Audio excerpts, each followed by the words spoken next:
Hello and welcome, everyone. Uh, it is an absolute pleasure to welcome you all in the fourth edition of Ananke's Women in Literature Festival. First of all, apologies for not showing my face. We have had some technical issues with the electricity, so I thought it would be better to have this beautiful cover of Ananke instead of a darkened room. Coming over, I'm absolutely privileged to welcome my honored guests, and in alphabetical order, Archana Sarat and Sunita Bansal. I hope I am pronouncing your names correctly, Sunita and Archana. Yes. Thank you so much. Thank you so As much long for coming on.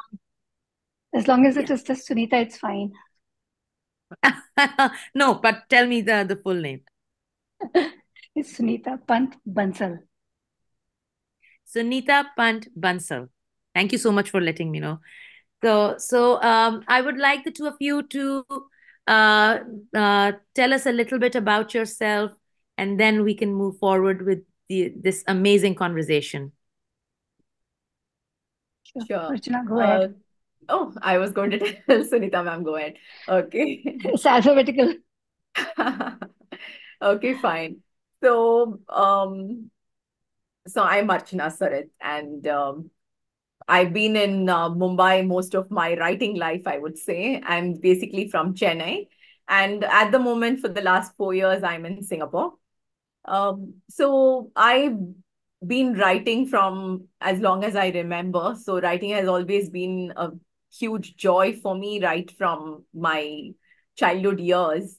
However, it was much later, after my son was born, in fact, that I was at home and I started considering writing as a career probably. So in my first book is a crime thriller, Birds of Prey. In fact, I have a copy of it here. And so this book was published in 2016 and it went on to become a web series in Tamil in the AHA Tamil OTT platform. My second book is a children's book. It's Tales from the History of Mathematics. So mathematics is another big love of mine. So I enjoyed writing about the origin of mathematics there. And the book went on to win the Best Book Award of 2019 in the Children's and Young Adults category at the Value of Words International Literature Festival. And my third book, the one which is most recently come, is another thriller. It's called Sleeping Dogs. So, so that's it about me. Apart from this, I run a platform for writers where I share a newsletter and run a free book club. It's called Read, Write, Inspire. In fact, we've completed reading 36 classics till now as part of the book club. And our next read is going to be Midnight's Children by Salman Rushdie. So every month or two, we pick up a classic, read it together, and discuss it over Zoom. And the discussions are, in fact, shared on the Read, Write, Inspire YouTube channel too. That's another pet love of mine. So yes, I guess that's it about me. Thank you, Sabin, for having me here. Ananke is a wonderful platform and I enjoy being here. I think this is my third year possibly. So thank you for that, Yes, Sabin. yes. No, thank you. It's you and Sunita ji, people like, you're amazing, amazing, inspiring people like all of you that make this a space, where we can engage and have, positive narrative. So thank you so much for that. Sunita ji, tell us a bit about yourself. Actually, I've been in this line for more than 40 years. So if I start talking about myself, I think the entire session will get over. So I'll try to be very brief. I'll try my best.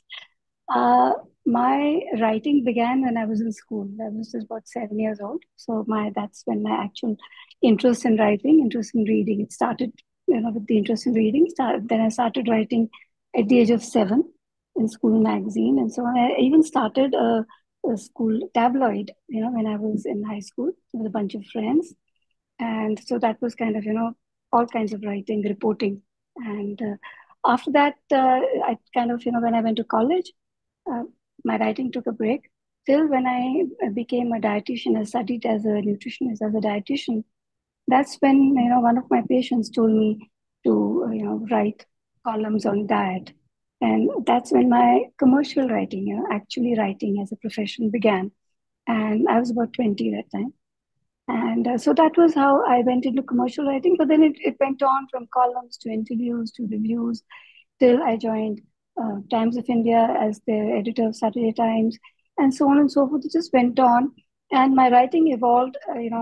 As writing about physical, mental, and spiritual health. To now, I've totally focused on mythology, and in this journey of 20, 30 years, I worked as the chief editor in Frank Brothers, where I was working on educational books. So all kinds of writing, as I kept on growing, evolving, my writing also evolved and grew, and it went, from one genre to another. I even had my own company, which was a publishing house, and I published a lot of writers, and I sort of we went on for 16 years till just recently, it was about 6, 7 years ago, I gave it up and focused totally on my writing. So currently, I'm just focused on writing, and I'm not doing any editing and any other stuff that I used to do earlier. And as far as number of books are concerned, I've written about 1,000 books for children, and continue to write so. And I've written about 30 books for adults. So I've done a lot of writing. I mean, to put in a nutshell, I've done a lot of writing, and it's very difficult to even show the books that I've written. But one book I'll show, because that's the topic we're talking about. This is The Return of Vikram and Betal, which Readomania has published. This is the one where I realized that I've entered the genre of crime totally unconsciously. It was not really planned. This was because my area of interest is spirituality and mythology. The genesis of this book was that, mythology. So we'll come to that later when we start discussing it. But this is how I stumbled into this particular genre. Though I, of course, love reading it and love watching films, but no, writing is tough. So hats off to Archana for writing 3 books, because I can't imagine thinking of 3 plots. It's very tough thinking about crime and plots and stuff. Oh my God, it's very tough. So I prefer my simple, plain and simple mythology. Oh, there's nothing simple about that too. It's quite an achievement. It's such an inspiring number of books and the quantity of writing that you're talking about. I've Great. been writing for 40 years, so Yes. then the numbers will be there. And you can see that my love for it, because I have been constantly writing. I never stop. Yeah, and Wonderful. 1,000 books for children, that Yeah. is, just mind-blowing. Yeah. And for adults as well, but for children, it's so inspiring because, the for children, taking them to an place of imagination. So, inspiring them, when it comes to, creativity and, all It's good actually, things. So, yeah, because I was inspired by, you see, I worked with Walt Disney and Warner Brothers for 6 years while I was in Frank. I was working very closely with Walt Disney. So that was the time, there was a lot of exposure to international, kind of the way of writing and the kind of content that you're supposed to give to children. So that helped. So as I said, it's an evolution. Writer evolves all the time. Writing also, true, our true, writing true. evolves. We evolve. So now when I sit back, I can actually create a timeline and say, okay, this is my journey. But while you're traveling, you don't really get to see the journey at all. You're just there. True, You're actually working. So now I true. can sit back and say, okay, I've done this much. So you have um come to this genre of crime and thriller. Tell us a bit more about that. And I agree with Archana. Nothing is simple. And in mythology, there's also a kind of mystery, spirituality, and there Yeah. is, that there's thrill as well. Oh, yes. Especially, it's spectacular. So tell us more about that. Yes, actually, the reason why I went to mythology and that too for children was because, as children, we were gifted books like Red Riding Hood and Three Little Pigs and so on. And after growing up, my children were gifted the same. That's when I realized that we have so much in mythology. We have so much. We have lots of adventure. I mean, look at Ramayana, look at Mahabharata. It's full of adventure. It's full of uh, wonder and magic and so on. They're superheroes. So why not kind of bring it to the level of the kind of books that our children are used to reading? So that's when I started writing and simplifying it. Simplifying mythology to make it so readable that children would feel that okay, this is very. It's not you're not reading about a god. This is a superhero. Hanuman is a superhero.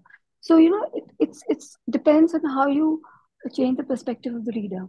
If you talk about a god as a god, then you're kind of putting that character on a pedestal, and then the equation doesn't work. For children, it has to be relatable. They love animal stories, they love all this fantasy.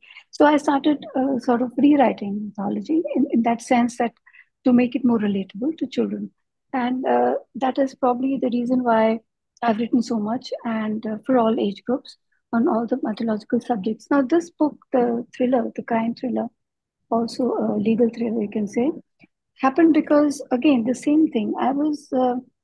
I had published, as a publisher, I had published the original version of Betal Pachisi, which was like about 16th century book. And it was one of the first English translations. And I had published it and it had done very well.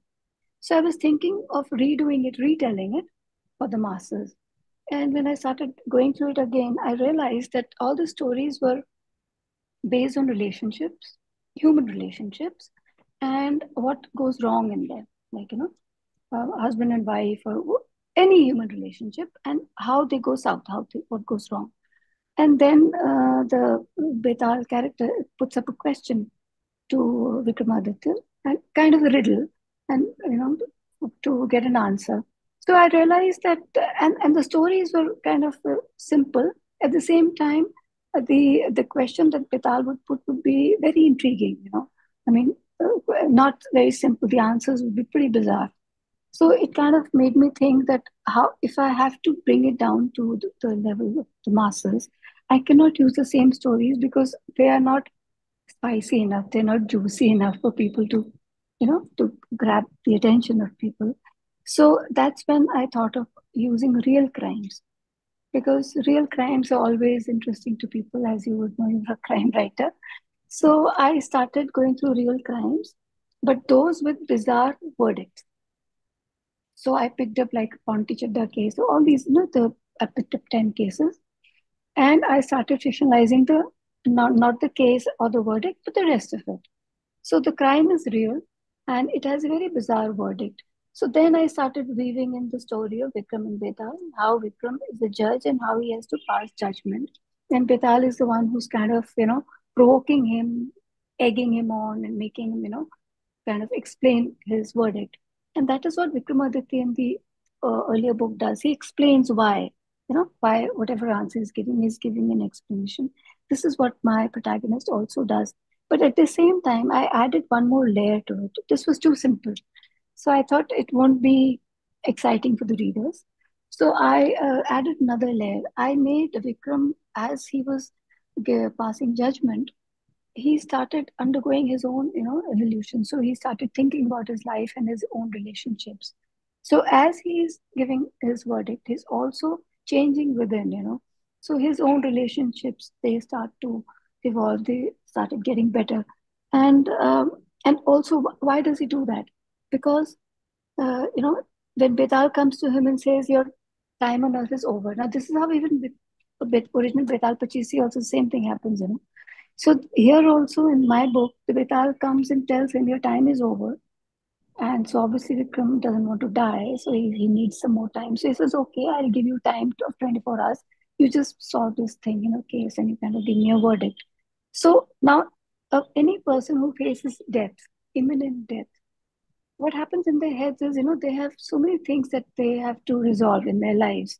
Like, supposing if Say if I'm told that I'm dying, I have a terminal illness, I'll be thinking about, oh, I have to settle my kids, I have to do this, lots of pending things that we have, a list of pending jobs that we have.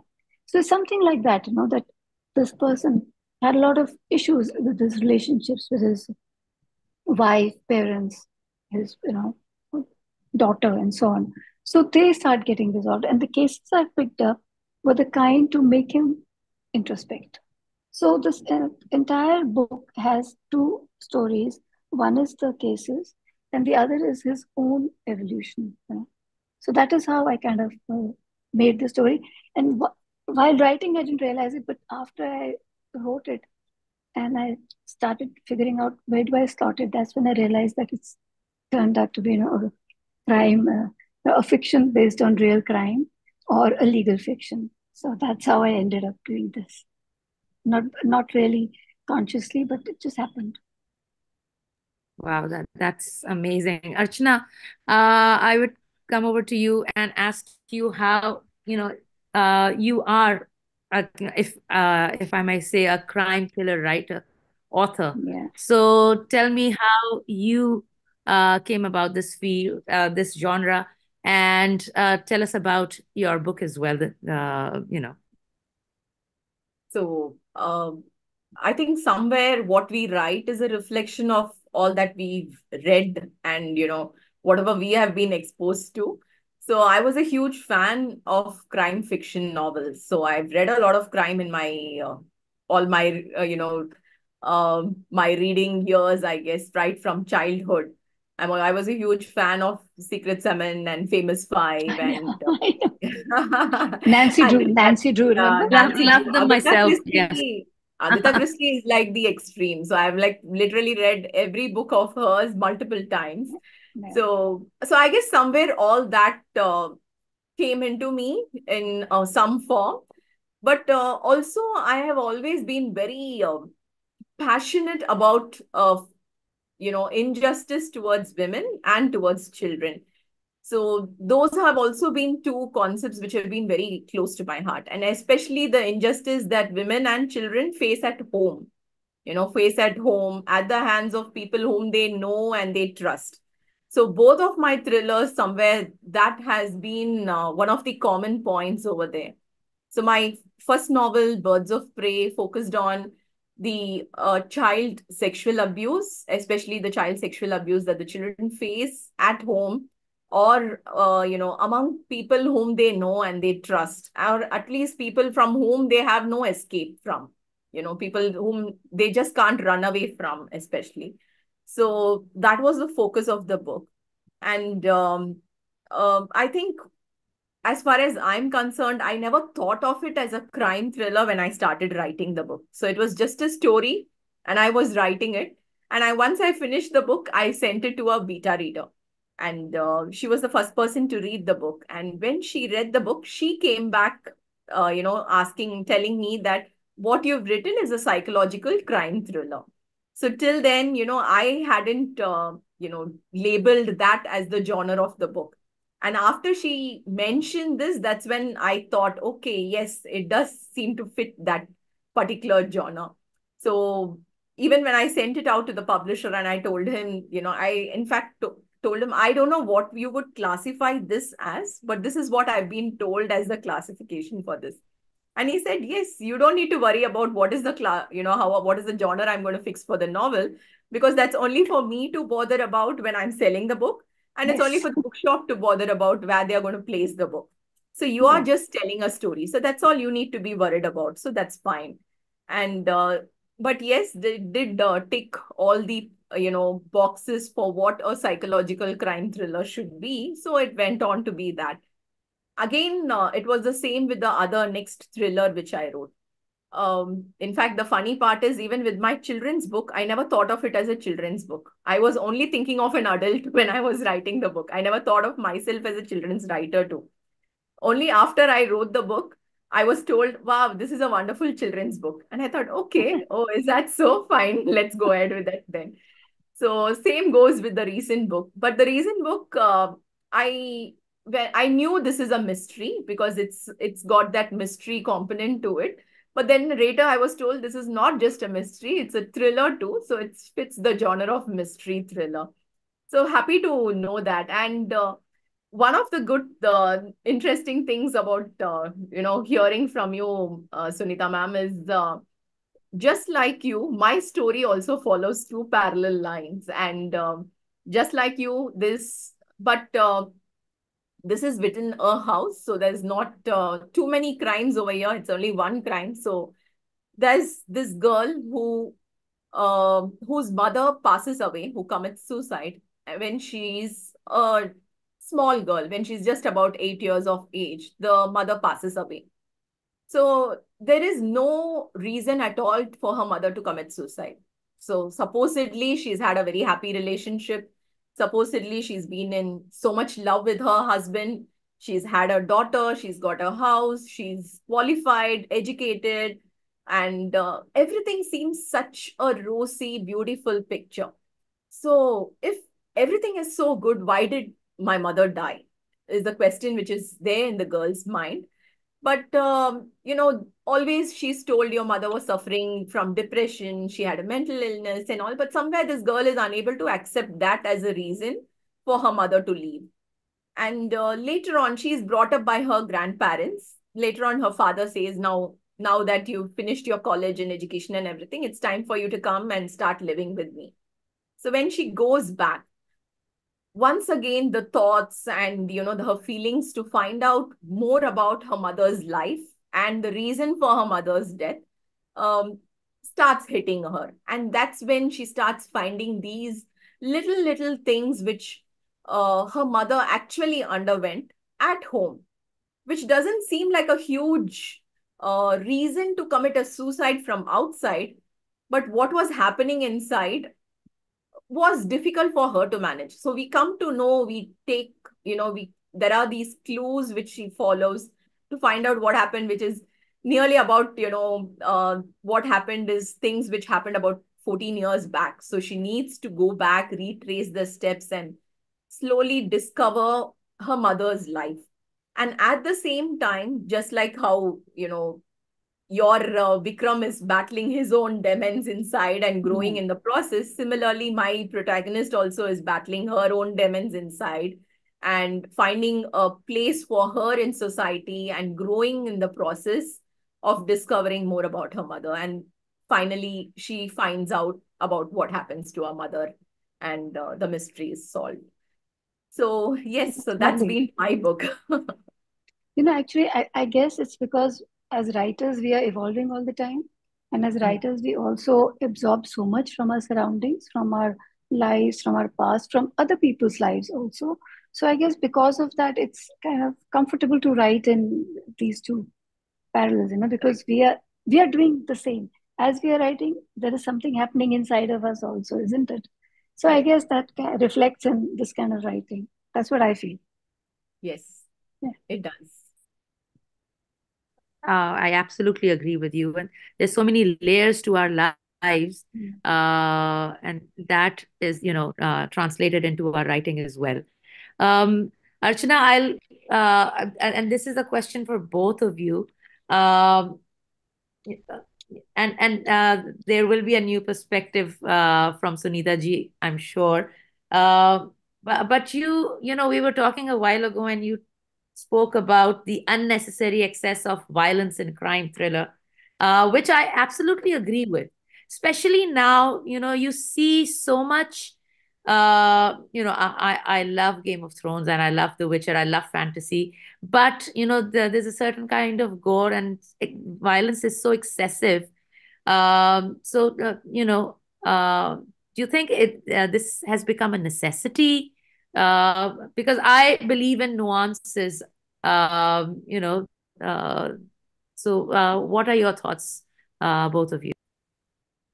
So, personally for me, Sabin, I would say, and both of my books, despite being clubbed as thrillers, are so different from each other. So for those who read Birds of Prey, they are usually horrified because it is very gory, and it's very difficult read. It's not an easy read. But the gore is there for what is there in the story. There's no I've not splashed a gory scene just because I want to catch someone's interest or something. Every scene, every character, every incident in the story moves the story along. At the same time, the other book has nothing which is anywhere related to gore because there was nothing necessary for the story to move it across. It's not what is, the thing. The problem in today's, whether it's fiction or even especially in movies and TV shows, is the gore which is completely unnecessary to the story. There's nothing. There are most True, fight true. sequences in an animal. I think the recent one which I could only barely watch and I had to turn off. There were these absolutely senseless crimes which are committed, and what has happened is the romanticization of violence has actually become so much. And you just want to have a shock element to catch people's attention and keep it. You want people to talk about how horrible it was.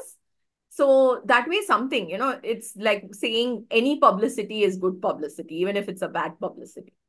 That's, I think, what has started happening. And that's now caught on that fever. And people are doing this again and again and again. And it's getting reinforced in society, which is very sad because what are we trying to, show the future generations? Are we telling them it's okay to do all this? Are we glorifying this kind of a violence? I think anything which does not contribute to the story makes the story a loser, frankly. You know, despite Yeah, whatever it might make in the box office or something. This is not going to be. Now, Godfather did have violence, but we are still talking about Godfather as a movie. We will never forget the every scene when there. But I'm very sure a year later we are going to forget about there was even something called Animal. So this is what I think makes the difference. What are we doing? What we are doing, is it contributing to the story or is it just for the sake of shock value and capturing people's attention, even though it might be for a couple of weeks or months? What do you think, absolutely. Sunita ma'am? Yeah, you see, I totally agree with you that if it's not required, it should not be mentioned, it should not be shown. And, since I have been writing for children, and mythology also has violence, folk tales have lots of violence. Even Grimm's and Anderson stories used to have violence. So my contention right from the beginning, from the time I started writing, used to be, why do I have to show that, the punishment is so harsh? We can always say that this person was punished for this particular crime, and I'm talking children's books. I do not have to show that his nails were pulled out, his tongue was pulled out and cut and all that kind of stuff. I don't have to do that, do I? Because the fact of the matter is that I have to inform my reader that if this was done by this person, this was the way he was punished. That's it, period. I don't have to really describe it. So I've been following that. So in adult writing also I've been following the same thing. But what happens is that when the whole thing becomes commercial, when the world reduces to a little box, like Correct. like in front of us, then there's so much of competition in terms of who's selling what is selling these days. So the whole thing started, this entire stuff of gore and violence started because these series on OTT platforms, the various platforms, was doing well. So it was like in competition that whoever's going to come up has to add X number of scenes of violence. That is how the whole thing happened. I remember I was working with the producer and we were working on a story. And the whole thing, it was a lovely fantasy and very touched with mythology and so on and so forth. And after having, satisfied myself after having done it, I gave it to him, and he said it's a great story. It's good fun and everything. But how is it that you haven't put an antagonist in this? And then it struck me that I am not able to think in terms of, I only think of a protagonist and the story. I do not think of an antagonist. So he tells me that, अगर रावण नहीं होता तो रामायण कैसे होती? You had to have a Ravan to show how good Ram was, so you have to have a kind of a balancing out and so on. So he tried to give me some kind of logic. So what I'm saying is that these kind of things work on visual media, on electronic media, on TV, and But books, it's not necessary. We don't really have to put gore in books. Why do we have to put gore in books? It's not necessary at all. You know? I mean, if you really have to, as you said, that, if you're telling a story, like in this also, this is all crime. Now, in this crime, I mean, I didn't have to, I mean, the way I've presented each case is that I've given four witnesses talking about the case. But there's no description of the crime as such, it's only as to what the person saw. It's an eyewitness account. So, I mean, again, as I feel that in books, at least we have that much of liberty that we don't really need to put gore. But if you're writing for a film, then, and if you really want to get into that system, then they will tell you to write. That's the what should I say? It's the need of the market, catching eyeballs, holding. Yeah, that's all there is to it. Yeah, but it's not required. I still feel it's not required. It doesn't do anything to the story. Yeah. Yeah. And thinking about all the movies the Hitchcockian movies that we've seen, we talk about Psycho, we talk about North and Northwest, and they're all thrillers, and Rare Window, Birds. Correct. So, and was there any gore in those movies? Yes, there is, like Christian Bale's American Psycho, where you need that gore. But again, coming to the point of nuance and the the excitement of having a jump scare, the subtleties that are there, they give you much more thrill, and anticipation as well. So, and even in books, when it's more nuanced, you feel more afraid, if you read, and I'm broaching horror when I speak of Bram Stoker's Dracula. When you read that, or if you watch that movie, with Winona Ryder and Keanu Reeves, there is a bit of gore in there, but things are so not so, but relatively subtle when you compare it with the things that we are watching now or what we are reading now. True. So I feel the more nuanced it is, the more thrilling it becomes. Yeah, it is. Actually, what has happened is that the movies that we are talking about, the movies that we all like, are the ones where the crime has been committed and now we are solving it, So, but the trend has shifted somehow where they're showing how the crime is being committed, and that's where actually the gore comes in. But like, for instance, Sherlock Holmes, one of my favorite, any program of Sherlock I have to watch, they don't show crime being committed. The crime has been already committed, Agatha. So you become a detective and you're solving the crime. So when you see a dead body, you see that person is stabbed, say, multiple times, even then you don't feel so bad. But when you see a person stabbing another like so many times and the blood gushing out and the person screaming, that is something which I feel that we can probably do without. This is what my feeling is, but then I don't run the industry, I guess. So, I'm a minority here. I think, it's not about the gore as such. It's about how is it necessary for the story or not. If it doesn't do anything for your story, True. I'm not sure if it's why do we need to have it? Because whatever I've been seeing in the recent movies, that kind of gore and that kind of violence has not added anything to the movie. There's been no addition in the story or in the value of the story or in moving the plot forward or anything, except maybe show the hero as this superhuman character. Maybe that's it. Yeah. I think it's more like like in the internet now you have clickbait.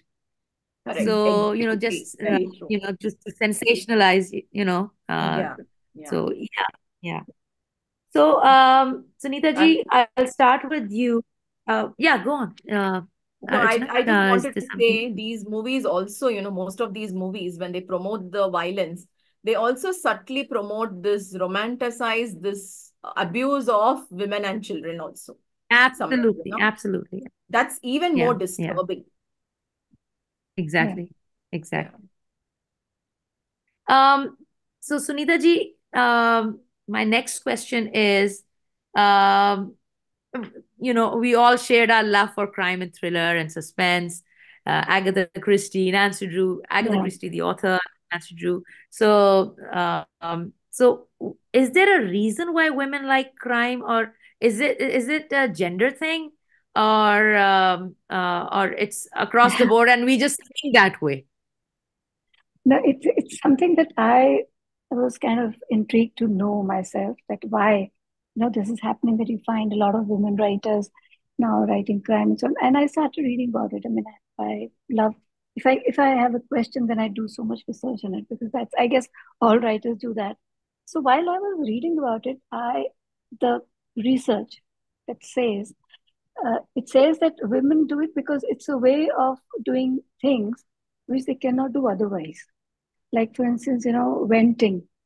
A lot of violent emotions, a lot of aggression is vented when women are writing crime stories.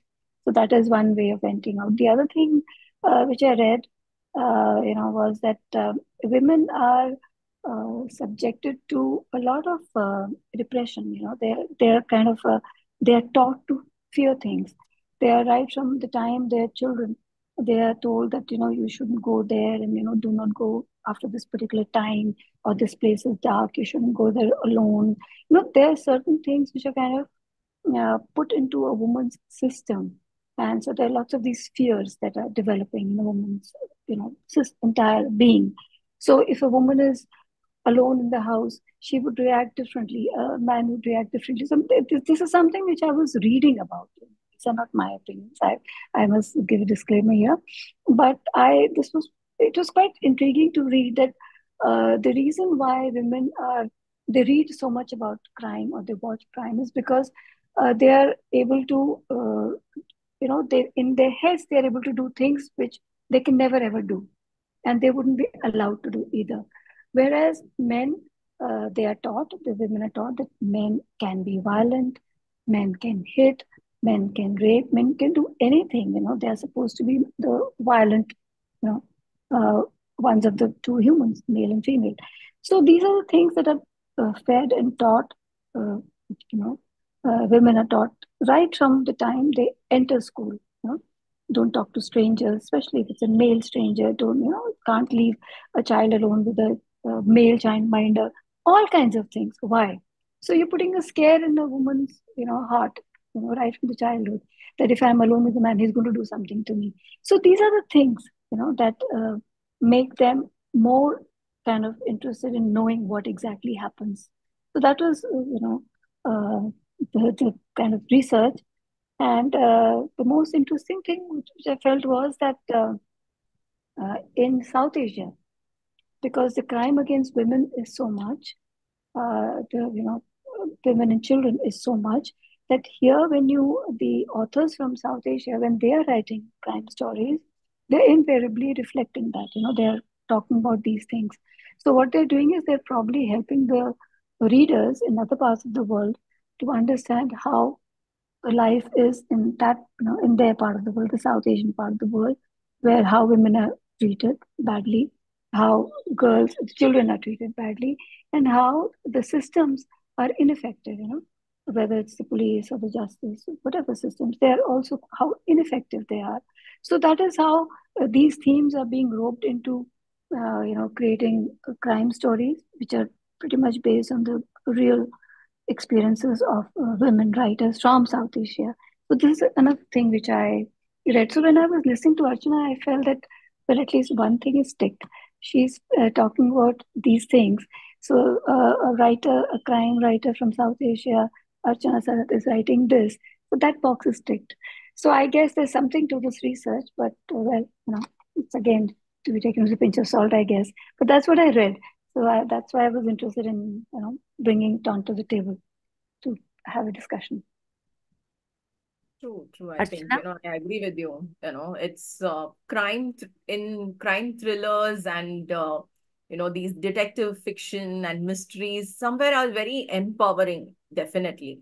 Yes, Especially for women. When you read that, you feel like, yes. oh, yes, there's this action that So I'm it's right. doing, So it's right. something I'm Exactly. doing. Yes, Yeah, so that's right. right, no? Because that's what the research said, that they, while they're writing, they feel empowered, because they would never do Right. this thing otherwise. I mean, outside of the house, they're not going to be behaving like this as how they're, whatever they're writing. So it's Yeah. it's a tremendous amount of venting that is happening. True. And I think we also have this, I don't know if it's a women thing, but I think we are very interested in others' lives some way. We are very interested to see how other women live across the world too. We are very interested to know what is happening in the next door, what's happening here, how do people live their lives, how do they manage with different things. For instance, I always wonder how other women writers manage their home, children, and, other interests, maybe a job along with writing. What do they do? How do they manage? So always whenever I meet someone, I ask them, what do you do? How do you do? What do you do? So I guess there is that kind of interest which we have, just like what Sunita ma'am is saying, and crime somewhere reflects the society. So you come Yeah, to know, okay, this is how people behave in that particular society. These are the norms in that society. And this particular protagonist and antagonist work within that society. And how is that crime committed, solved, everything. So I think it's a very interesting genre initially. I think the reason why there's this amount of readership which it has, and definitely a lot of women readership which it has. But the interesting shift, I think, in society happened when initially there was this feeling that only men can write crime, yes, because they know violence, they can understand this, and they will yes, be able to write better. While women are within the homes, they don't really know anything. But yeah. the truth is, human nature is the same. And that's something which I love about Agatha Christie. It comes in one of her books, where she says, just like how finding out who stole your neighbor's egg, from the chicken coop, tells you a lot about who stole the jewels, maybe from the palace. So, because the human nature, whether it's Yeah. stealing egg or stealing the jewels from the palace, is the same. It's the same reflection. It's the same kind of motives which are at play here. So, women write very good crime fiction was, I think, where the big change happened. And one very, very interesting thing which I wanted to share, Sabin, was I read this book called The Girl Before. It's written by J.P. Delaney, and the big surprise for me was usually when women writers write, even J.K. Rowling included, when she wrote, she didn't write with her actual name. She just gave this J.K. Rowling because she wanted people to feel that this is going to be a book which is written by a man. Maybe they think This it's was a written by a publisher. man. That was a Yeah, publisher. That was a yeah, but publisher. she accepted it, right? She Yeah, accepted to publish it as J.K. Rowling, right? that was the saddest thing, I think, that could have Yeah, happened, but because she accepted. So because she was told that if it's a woman writing about a boy, it's not going to be accepted. So let it be sound like it's neutral. People don't find out that it's a women writer. So recently I read this book, The Girl Before, and it was written J.P. Delaney. And later I came across this interview by this author, and I was surprised to know he's actually a male author. And he felt people will not be accepting of his book if he is a author writing a crime fiction where there is a women protagonist. So his publisher told him, you change your name. Wow, You that's know, interesting. that's very interesting. So he was told, please change your name because women accept only the crime fiction written by women. So if you change your Wow. name, they will not find out that you're a man. So there's a higher chance for the book. I was like, wow, this is what a change. Yeah. Yeah, exactly. That's very true. And I'll definitely make sure to get this book. Yes, it's a nice interest. Um, Great, great. My last question to both of you is, and this is for all aspiring authors and writers, the kind of techniques. Are there any specific techniques that you basically utilize? What is the thought process? The entire, tell us about the process. Okay, I'll start because I think that there cannot be one technique because it depends on what genre you're writing. At least I can talk about myself. That if I'm writing, say, on anything on mythology, which I do so much, I always, have to do a lot of research. But because I have written so much, I already have a lot of resource. I mean, I've got a resource bank, so a lot of stuff is already done. So my technique would be just to give a structure to the entire story, and I do it always. I write it down physically. I do it manually, make a structure, and then I would uh, create chapters, and the entire structure, the skeleton is ready. That's when I start, filling it up. So, but for this particular book that I wrote, the Vikram Vitar thing, this was uh, whatever I had done earlier in terms of processes failed because this was something totally different. Here I was reading so much, trying to understand the legalities. I spoke to lawyers. I understood how, just what justice is and how lawyers think, how a judge would think, and studied so many cases, so many case files I studied, so many, witness account of witnesses I studied to understand how a witness gives an account, when they speak in front of the judge. So all that, so this was something totally different. So yes, the structure was made, but still, this required a different kind of process. But I feel that at the end of the day, uh, you know, the processes, this, so this is the one that I'm talking about. So at the end of the day, the process depends on the book that you're writing, the story that you're telling, the genre that you're working in. This is what I believe. And otherwise, if you talk about just the writing process would involve a lot of research, a lot of making notes. For me, I make so much notes and doing a lot of reading, a lot of writing of notes, putting thoughts together, then getting out of the city, being alone. I go to the hills and then I sit and write. That is the Wow. process. That is the process I prefer to follow, and I manage to do it. So for me, there is no fixed process. Like people say, we write so many hours a day. No, I don't. Cannot follow a discipline of writing X number of hours every day. It could be a couple of hours to 10 hours. To I've written at a stretch for 12, 13 hours also, depending on what I'm writing. So that also, it kind of, for me, that also doesn't work. But yes, I write every day. That is important for me. So if I'm not writing, uh, on the book, if I'm not working on the book that I'm working on, then I would make notes. But I have to do the writing, like that writing thing, the words, the formation of words have to happen. For me, that is that kind of makes me sleep at night, that I've written something. It could be a poem. If I've not written anything the whole day, maybe I'll write a poem in the night.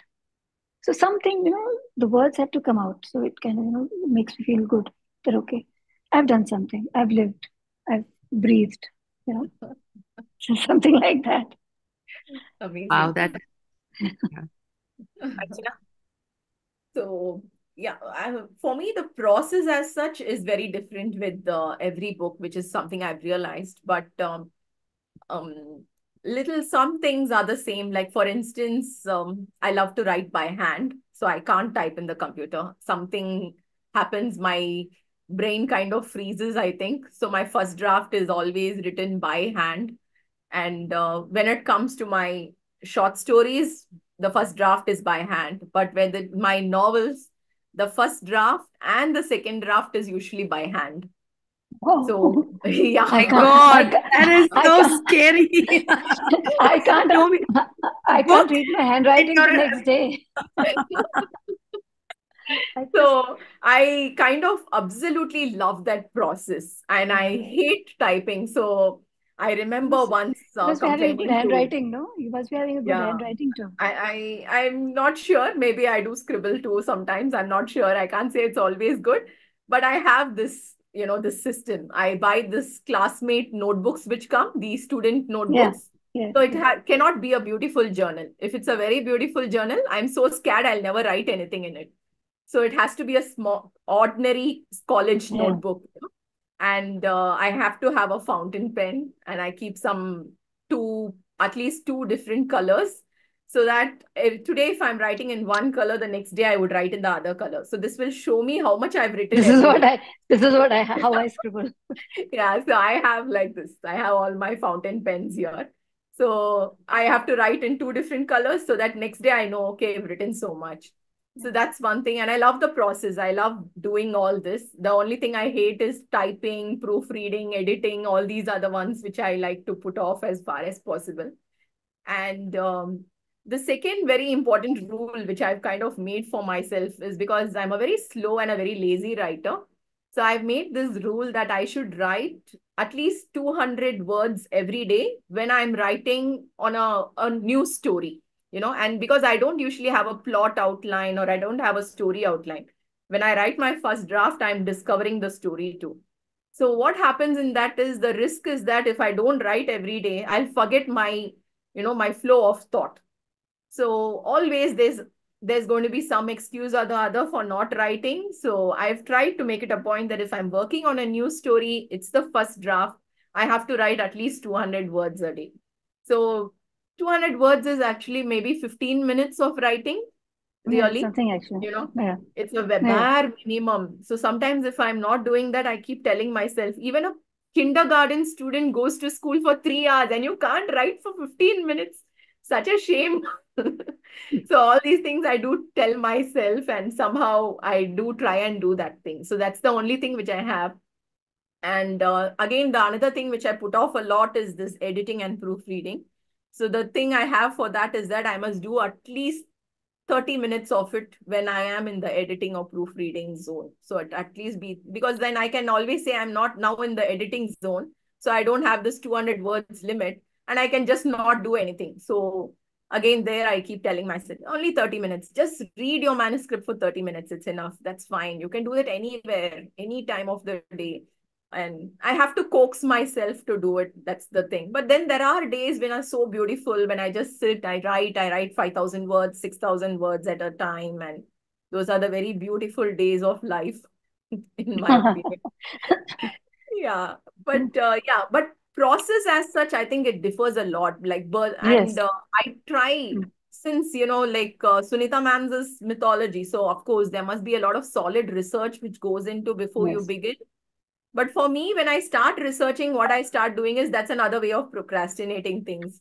So I tell myself when I have some doubt, when I'm writing that 200 words, there's something which has blocked my day that time. I make a line. I just put an underline and I just write the question, what is there in my mind, and I continue writing. And then I go back and research that particular thing which I need. Usually it might be something legal, a criminal procedure, some police procedural, or something like that. Then I make a note of it and then I go back and I do the research. Otherwise, I can just spend weeks on research, months on research and never get anywhere. So, so I these do are it all like, little things. yeah, like when I finish one chapter, so I'll just go through it once more and then I'll start off in the second chapter. But once I finish my second chapter, I would again go back to the first chapter and then Yeah. I'll read it all through. So you can imagine if I'm writing 20 chapters. So the 20th chapter, after writing it, I'll be going through all of them because I need to see that there is a flow that is coming. And if there are any things that, are a little confusing or I have to add something, then I just, and I type. So I'll just put, I'll highlight it or something so that I can go through it again. But I always go back and check, that the flow Yes. is the consistency of the language, the Correct. flow, the expression, the tone and That's everything so is there. important, right? Yeah. So Yes. becomes so vital, which is, Yeah. yeah, I Yeah. completely agree with you. And when it comes to editing, I do it in one shot. I cannot do it piecemeal. If I've started, then I will not get up unless until I finish editing it. I Okay. cannot do it like a little bit today and tomorrow. No, then I'm doing nothing else and I'm only editing because again, you need to be in rhythm, to Mm. for the entire thing to be edited. Writing is still different, but editing, I have to do it in one shot. It may take whatever time. So that is something which I'm very, very kind of particular about. And then I kind of once I'm satisfied with my book, I finish it and I just put it aside. And then after a few days, I'll look at it all over again and then I'll find whatever I'll find and I'll rectify that. But give myself a breather, for a couple of days. And one interesting thing that I do, which people find interesting, is that I never work on one single book at a time. I need to have at least two projects to work on, if not three. I can actually Yeah. work on multiple projects, like even at times more than three. But I do that too. I cannot work on a single book at one time. That's when I start getting a writer's block, because it's the whole thing gets full, and then nothing comes out. So I need to give myself a break and do another project. So if I'm working on two parallel books, then I'll do it, one half of the day, and the second one the second half of the day, and I can keep juggling it depending on my mood. Because the moment I think that I've made a rule, my other side of my system tells me to break it. So it's like, there's always a fight. I'll create a rule and then I'll break it also. So, but I still need two books to work together at all times. Always. There's never been less than two. I cannot work on one project. And if I'm doing it, then I'll look around and create a project for myself to work on. That's the only way I can write efficiently. Otherwise, I can't. Like, do you work on the same genre, Sunita ma'am? Because usually No, what I do is multiple projects I'll do, but they will be very different genres. totally I can, different. It has to. yeah, It has to be different. It has to be different. It correct, cannot be the same, correct. because your That's what, brain, otherwise the brain fatigue sets in, no, if you're working in the same correct. genre. So in Yeah, order to fight that fatigue, you have to completely switch to another genre. Then that's how you know the yeah, the mythology side of the brain relaxes. Otherwise, how will correct. it relax? Yeah, that's exactly what I do too. So it's like completely different genres I would take. And then I don't find it difficult. And I can't help it also. There's no way around it, because always there are some ideas coming and then I start the Yeah. project, then it goes Yes. on. Yeah. So yeah, And that back and forth is there. I love giving myself deadlines. I tell myself I'll create a timetable for myself, and I say that I'm writing these many words per day, or these whatever, depending on, That's say, very nice. one Wonderful. chapter a day. I create that, and I give myself a deadline. As to this is when I have to finish it, and I stick to it also. So I love, I give myself deadline. There's nobody giving me a deadline. The publisher's not giving me a deadline, Right. but in order to make myself work, I have to give myself a deadline. And the Yeah. tighter it is, the better I feel. Then I get that adrenaline flowing. I'm Correct. used to, you see, I worked in Times of India. We had deadlines. Newspaper, you have deadlines. I Okay. worked in, I was heading a textbook publishing house. We had deadlines. The books had to come out by a certain time for them to go to schools. So I thrive, in deadlines. Your what you told reminded me of this something I read about Stephen King, and also I think I read this about Salman Rushdie also mentioned that a career in journalism before you start writing is so useful, because you know that you Yes, can work on deadlines. yes, Otherwise, yes. you're always having that cushioned buffer that you can take your own sweet time, like Yes. what I am doing at the moment, I guess. Yeah, it helps. And also, not only deadlines, we also are used to working right through the night. Like, if when my newspaper would be going to the press, I would be there in the office. So I'm used to that. And I actually love it. It's not just used to, it gives me a high. So, and it gets a better performance in terms of my work. Yeah. Yeah, I would agree with that, having a journalistic background myself. So uh, definitely deadlines help, and, they keep you, sort of disciplined. Even though when I ask my writers, I basically tell them, you give us a deadline instead of us giving you one. I've taken a different route altogether. But thank you so much, Sunita ji and Archana. It was wonderful speaking to you, and so, so insightful. Thank you for your time and your patience, with all the technical glitches and whatnot. Thank you so much for your patience as well. No, thank you so much. And um, stay tuned for more coming your way. That's it for now. It's over and out. Thank you. Thank Thank you you, so much, Sabin. Thank you Sabin. for having And us. And thank you, thank Sunita you, ma'am. Archana. It was wonderful meeting you. Same here. Thank you so much. Thank you. Okay.